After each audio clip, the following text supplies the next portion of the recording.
And joining us now on the debate in Austin, Texas, Mark Regnerus. He's professor of sociology at the University of Texas at Austin. In New York, New York, Micah Taube, relationships columnist with the Globe and Mail. And here in studio, John Intini, senior editor with Maclean's Magazine, and Jordan Peterson, professor of psychology at the University of Toronto and a Your Agenda Insight essayist.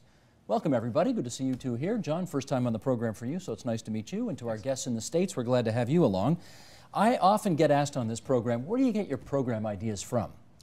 And for this program, the idea, Jordan Peterson, was from you.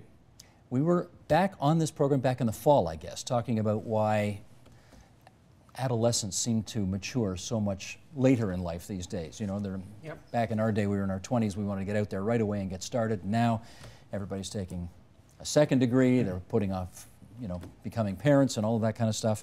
And during the course of that discussion, you said this. Roll tape, please. See, the thing about being male is you have to voluntarily accept responsibility for a family. If you're a female, you don't have to do that, because as soon as you have a baby, you're basically forced into the position where you're going to take responsibility. But a male has to do that voluntarily. And the rewards for that, fundamentally, at least to me, for the new generation, seems to have vanished. There's very little privilege, there's very little payment, there's very little stability. And so I see a lot of young men wondering, what am I supposed to do, and why is it that I would do what I'm supposed to do in the future? What's the gain? And I don't really see what the gain is for many of them.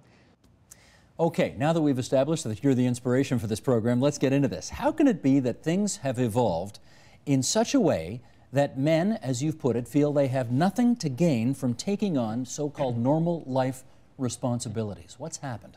Well, I think the big mistake is that we assumed originally, say, when we were caricaturing the 1950s male, that that's what men were like by default. And I don't think that is what men are like by default. I think men, like people in general, are sort of full of inertia by default and not necessarily willing to leap at responsibility. And so one possibility is that unless you focus your society in a very tight manner to produce men who are responsible, they'll default to what men are really like. Which is what? Pleasure-seeking and non-productive.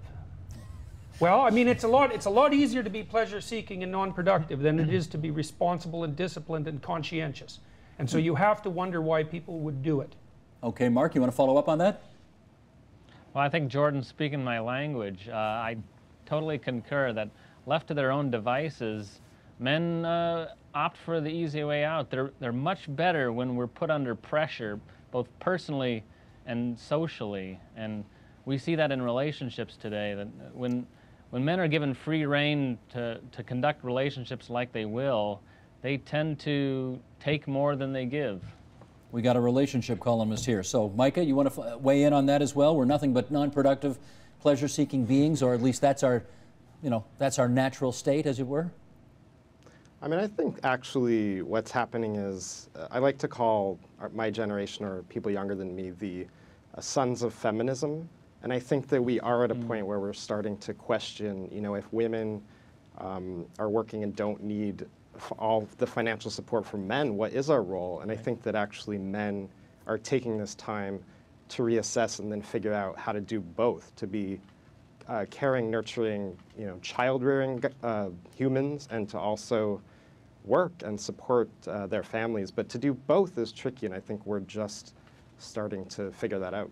I think, John, women are watching this with a mix of horror and, well, of course they're that way. Everybody knows that right now. Where do you want to weigh in on this? Well, I think to Micah's point, which is interesting, it's when I spoke to a number of women for the story that I was working on, which was, you know, why are we raising our boys to be underachieving men?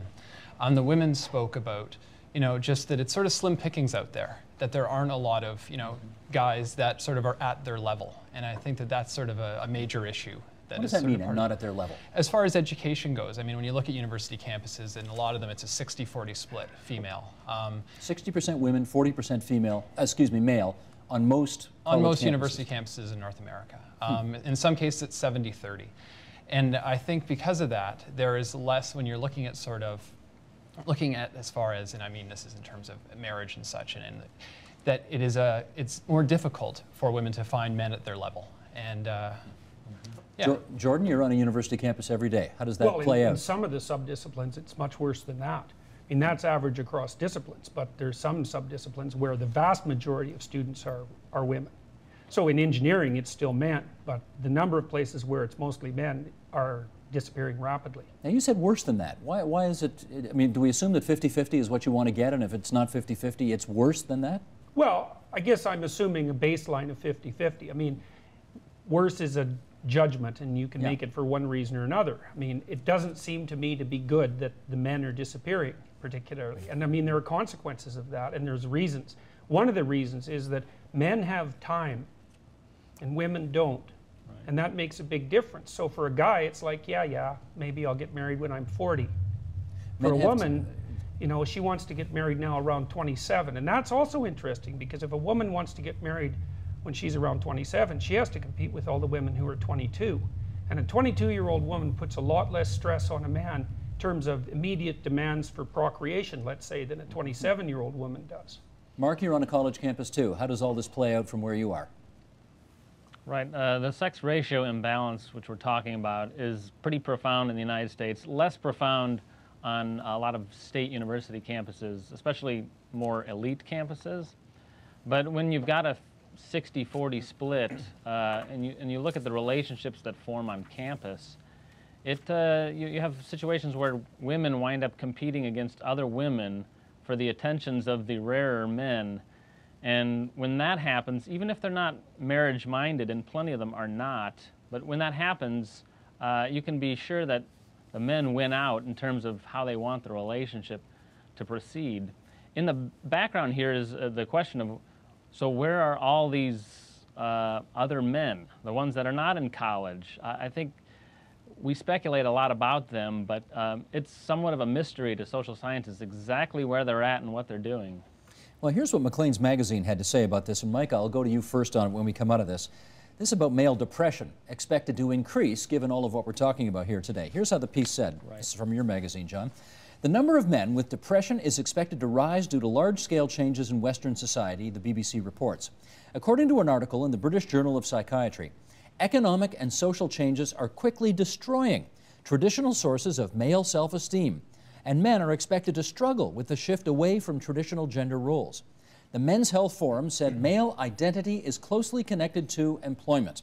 Traditionally, male jobs like manufacturing and physical labor are disappearing.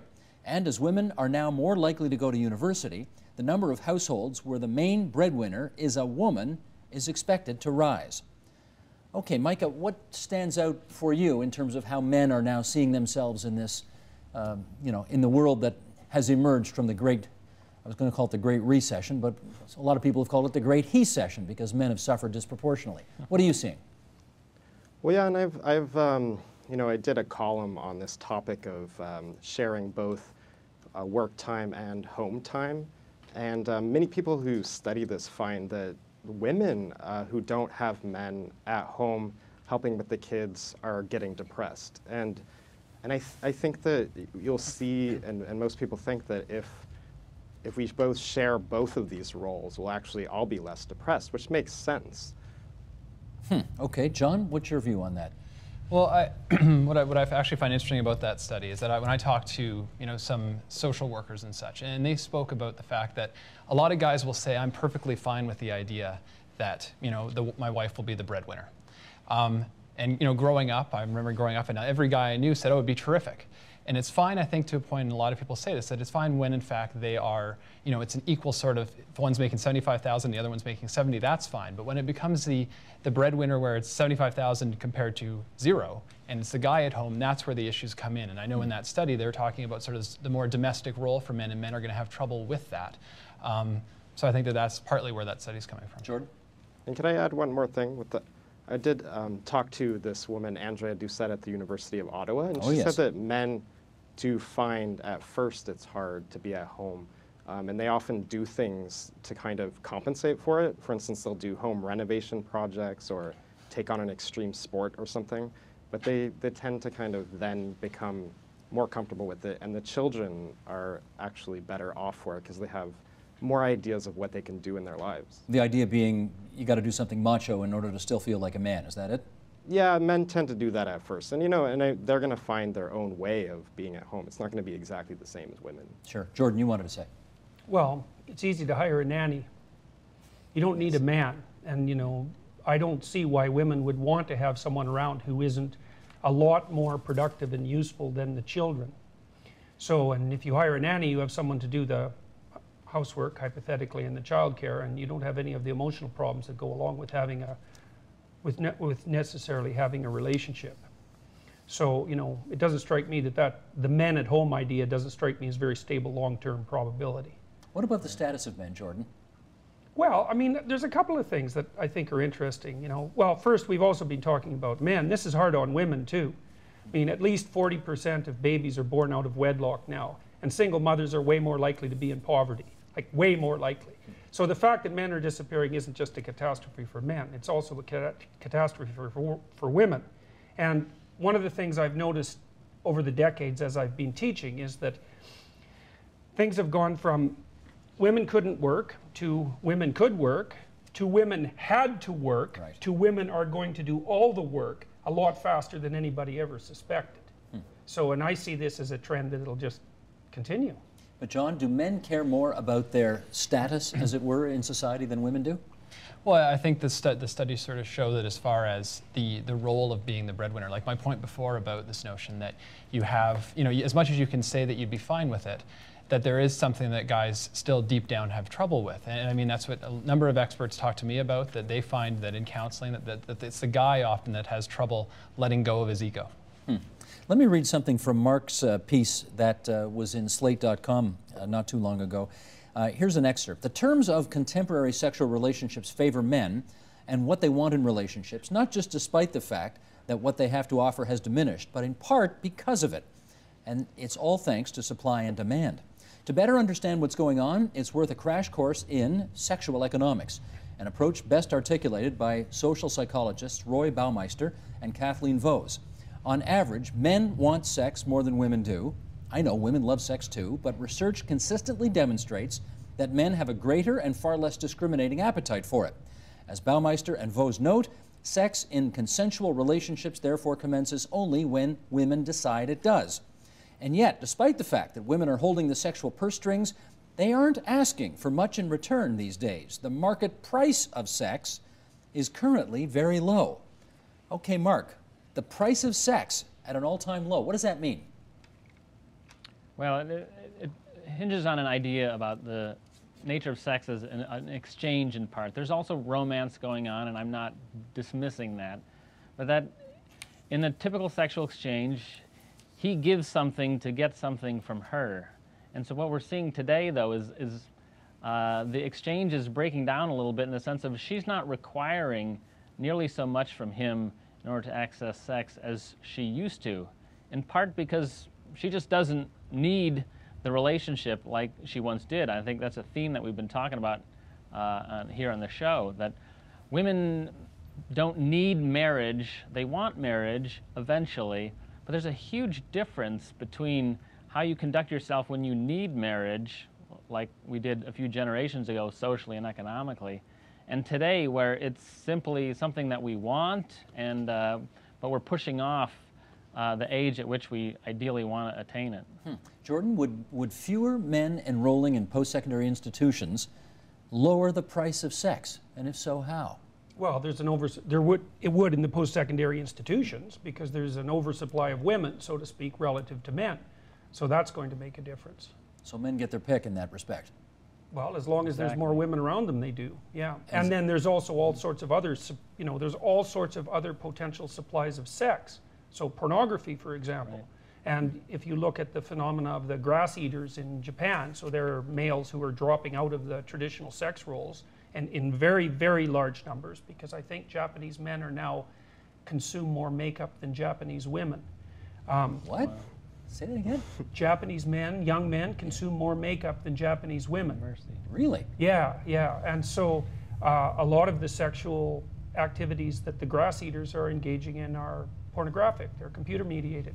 Because that's easy, and it requires no responsibility. So, and you could make a dispute about the quality, but there's a quality cost trade-off. And there's a huge market for pornography because the quality-cost trade-off is not too bad from the perspective of straightforward gratification. Micah, talk to me. I mean, I think everybody remembers the show Sex and the City, and there were a few movies about that as well. And this is a movie that certainly did not, and this was a television show that did not depict women as being all about commitment. They were just as interested in casual sex as any man was. Is that accurate? Is that the case? Well, you know, I think that it is true that women, and I would actually look at this more kind of politically or economically, which is that women don't need to get married. And the fact is they don't need to be supported by men right now. And that's actually a good thing, because what women still need is companionship, just as men do as well. And I think it's okay that we don't need each other as much financially. And okay, you're leaving it there, George? We need to make it clear which women we're speaking about here, because there's been a massive division in what's available for women. So the massive proportion of single-parent families that are headed by women aren't suffering from a glut of males. You know, and the educated women may be able to take care of themselves because their salaries are higher and they're much more competitive. But at the bottom end of the economic spectrum, men are just as necessary as they ever were. It's just that once you're a single mother and you have a child or two, you're much more likely to attract the kind of male who engages in predatory reproduction rather than the kind of male who engages in cooperative reproduction. And predatory reproduction is, well, I'll have leave as many children as I possibly can, and I don't really have to invest in them, but a good number of them will survive anyways. And that's a standard mating strategy. It's not just characteristic of human beings. I mean, biologists make a distinction between low and high investment male reproductive strategies, and our culture has always tried to promote the high investment strategy. But increasingly, we're making it easy for men who adopt the low investment strategy to be just as successful as they want. Across all ethnic groups? No, not I'm not going to get into that. I was going to say I'm going to get you in trouble with that question, but okay, you're going to take it doesn't matter, because the ethnic group differences are going to wash out over the next couple of decades anyway. So it's more prevalent among some ethnic groups, but that's where the numbers are going. So okay, John, can I get you to talk about pornography for a second here? What does unlimited access to any numbers of different kinds of pornography, what has that done to the sexual relationship, the price of sex, the whole way we think about this stuff nowadays? You know, I don't know if I'm actually the best on the panel to speak to I know, that. but I thought you'd be the most embarrassed to have to deal with it. I clearly am, yes. You got me there. I'm sure one of your other panelists... Okay, he's taking the fifth too. Yeah. Mark, you want to come in on that? Yeah, I think porn is a serious competitor for women, and it just takes the price of sex, which is already pretty low, and drops it even further, because it nips in the bud a lot of male libido out there, which used to be redirected towards live women. And so when and it's unclear as to how much libido that actually takes off of the market, so to speak. But it can't possibly raise the value of sex, because it takes men who want it more than women and just gives them an alternative that is, you know, it's not the real thing, but a lot of men will say it ain't bad. So it does nothing to the price of sex except take it further lower. And so women, who I used to think would get the last laugh about porn, when men would have to learn how to relate to a real woman, I think she is learning how to act out pornographically, and it's turning out worse than I had expected it to. Okay, that begs a follow-up.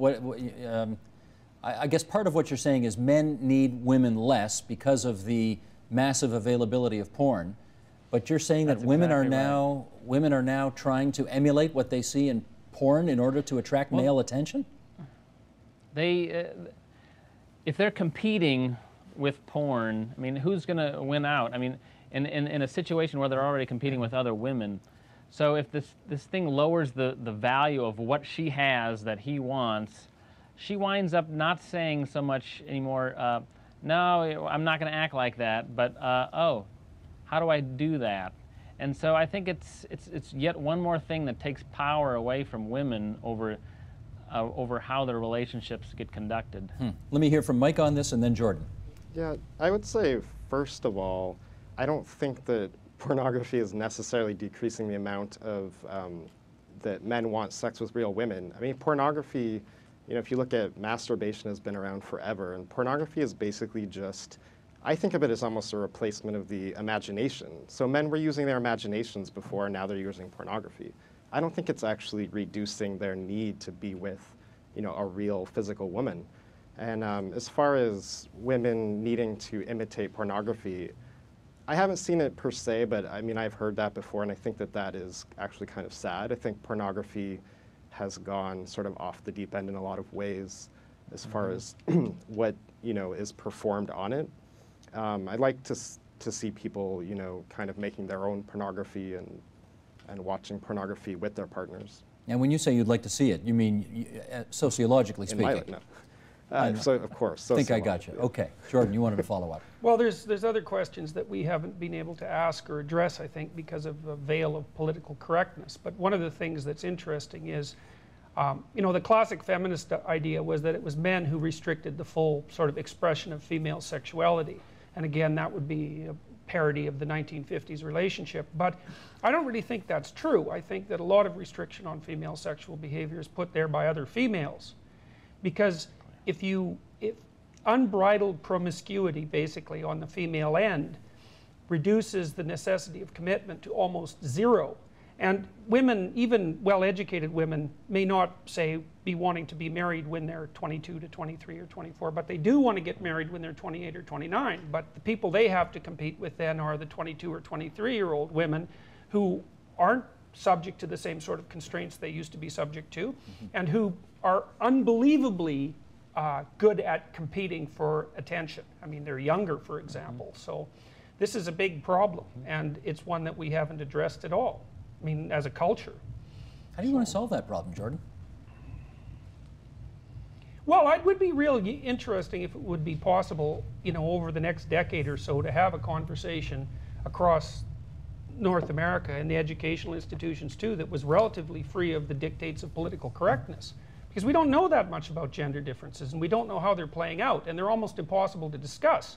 Because as soon as you even mention that those things might exist, then, you know, you're viewed with skepticism, because the a priori presumption is radical equality on every dimension, and that's simply not true. So, but it's almost impossible to discuss it. Go ahead, Micah. Sorry, can I just respond to that? Yeah, I mean, how do you, Jordan, how do you respond to the fact that we actually are seeing gender roles changing? We're actually seeing men moving into the home, taking care of kids, and women going into work.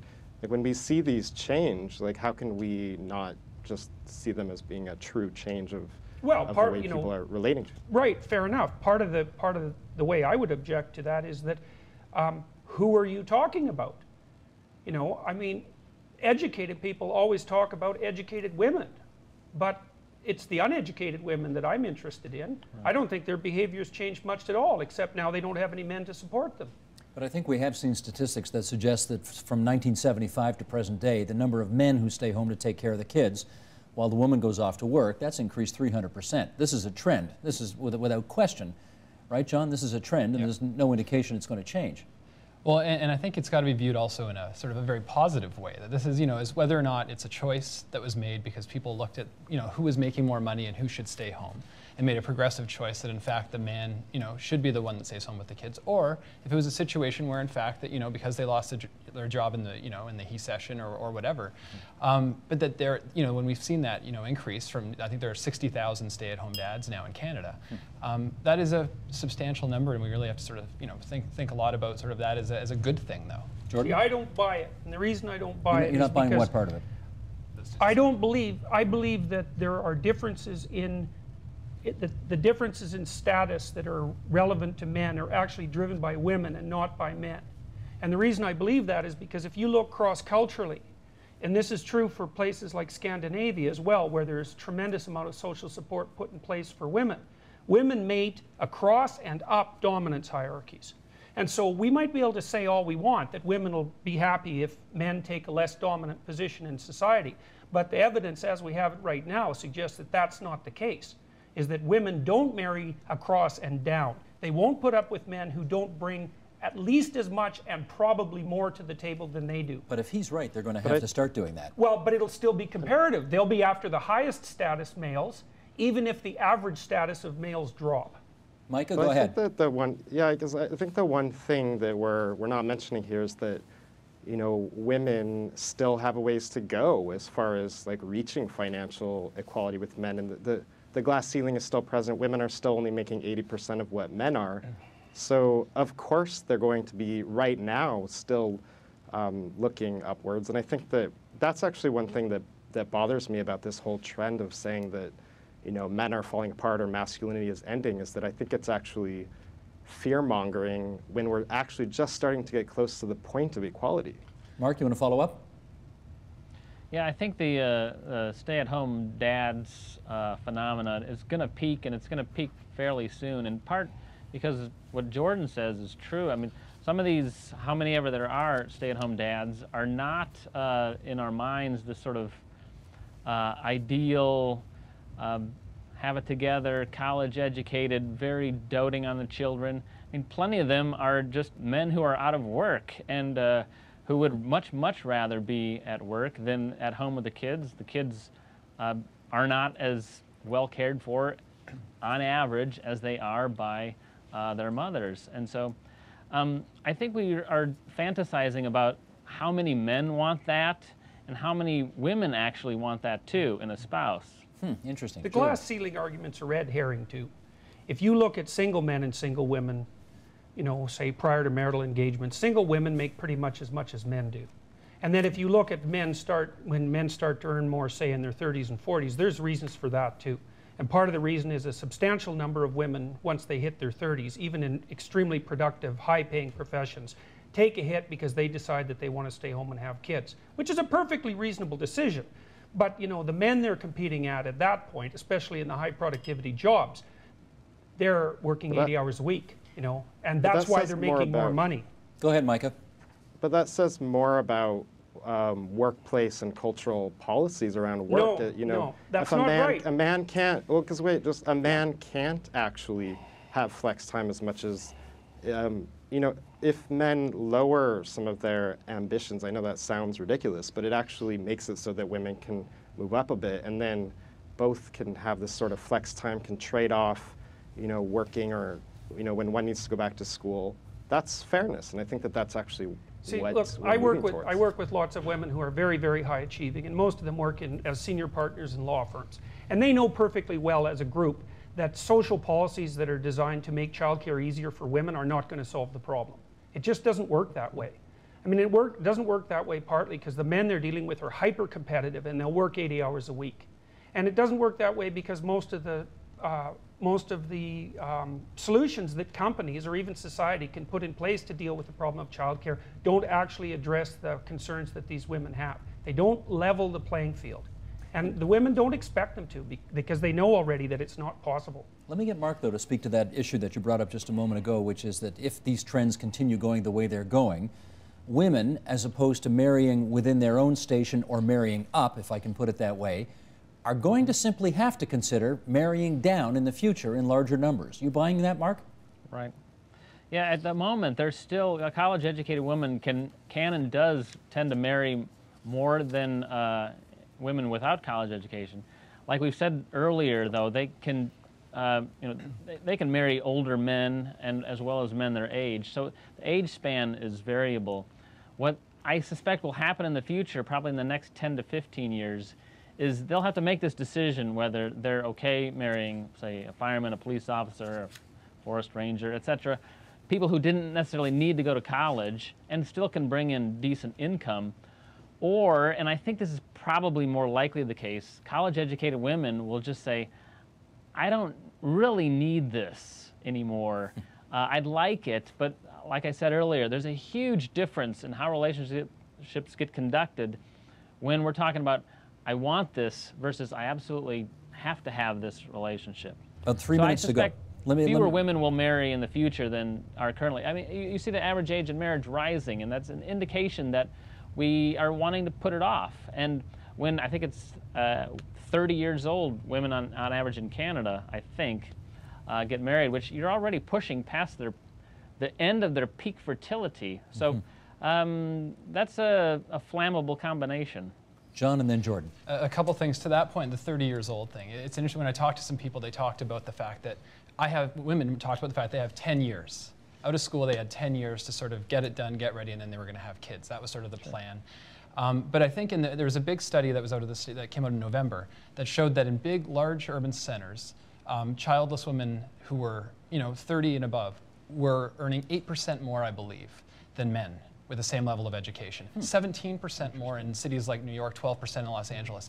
The more and more that happens, I think that women will make that decision. Any theories on why that would be? Just because they're higher educated. Got it. That there are more women out there, I believe. That's my understanding anyway. That because we've had this shift where it's a 60-40 split, and there are more university-educated women out there. That's sort of why the numbers fall. Jordan. You also have to ask yourself if men are going to marry high-status women. I mean, there's a good study that came out in Britain about 3 years ago showing that for every 15-point increase in IQ, a woman's chance of being married dropped by 30%.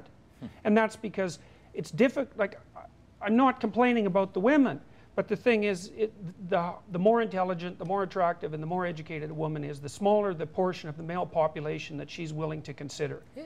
Oh, I see. There's no doubt about that. I thought you were going to say the other thing, which is that men are too intimidated by that, and therefore... Well, that's the parallel argument. Of course they're too intimidated. And That's why terrible. wouldn't they be? They're out-competed. Well, why wouldn't they be? Why should they be? Shouldn't they just be happy about the fact they've got somebody fantastic? Why should they be intimidated by being associated with somebody who's wonderful? Well, partly because male confidence has a lot to do with dominance hierarchy status. Got to get over that, don't you think? I don't think it's possible. Because it's biology. It's not just human biology. It's biology across a much wider spread of species than just human. I got about a minute and a half left here. Mark, try this one on. Is it possible that we have evolved to the point, I'm not talking necessarily biologically, but sociologically here, that we simply need each other less nowadays? Well, that certainly seems to be the case. And when that happens, we've got to watch out for what we'd call a moral hazard, where we wind up becoming more dependent upon social institutions and sort of the broader welfare system like you see in Europe and in Canada, and a little bit less in the United States. That we're not dependent on our children anymore. We have fewer children. We need their support less as we age, and so what do we do? We become more dependent on our peers, our anonymous peers, the state, essentially. I don't know. Well, I do know this. I found this conversation fascinating and also at one level very depressing as well. We may have to revisit this in order to find, I suppose we don't have to find a happier ending to this kind of thing, but I don't know. I got to follow up with you on this, Jordan. This feels very depressing at some state of the game here. Anyway, Mark Regnerus, the University of Texas at Austin, author of Premarital Sex in America. Micah Taube, Globe and Mail relationships columnist out of New York City. My thanks to you two for being there on the line for us. Jordan Peterson and John Intini from the University of Toronto and Maclean's respectively. Good to have you here in the studio as well.